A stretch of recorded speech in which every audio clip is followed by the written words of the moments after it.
সাত আসমানের উপরে আছে কুরসি, ওয়াসিআ কুরসিয়ুহুস সামাওয়াতি ওয়াল আরদ। আল্লাহ পাকের কুরসি এই সাত আসমানকে ঘিরে আছে, সুবহানাল্লাহিল আযীম।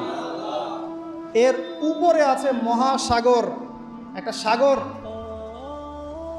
এগুলো বিশ্বাস করবেন এখন বললে, কালকে নাসা গবেষণা করে বের করলে বিশ্বাস করবেন। মহাকাশে শোনা গেল ফেরেশতাদের শব্দ। নিজেদের অজান্তেই কি নাসা আবিষ্কার করলো আসমানে থাকা ফেরেশতাদের জিকিরের ধ্বনি? নাসার একটি গবেষণায় উঠে আসে মহাশূন্যকে নিঃশব্দ ভাবা হলেও আসলে সেখানে প্রতিনিয়ত শব্দ হচ্ছে। এমনকি নাসার অত্যাধুনিক টেলিস্কোপ ও যন্ত্রপাতির সাহায্যে এসব শব্দ রেকর্ডও করা হয়েছে।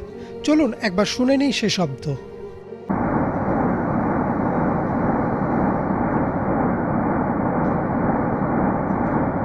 এগুলো সবকিছুই প্রথম আকাশের অন্তর্ভুক্ত। এরপরে আছে দ্বিতীয় আসমান, তারপর তৃতীয়, তারপর চতুর্থ, এরকম পর্যন্ত সাত আসমান। এগুলো প্রথম আসমানের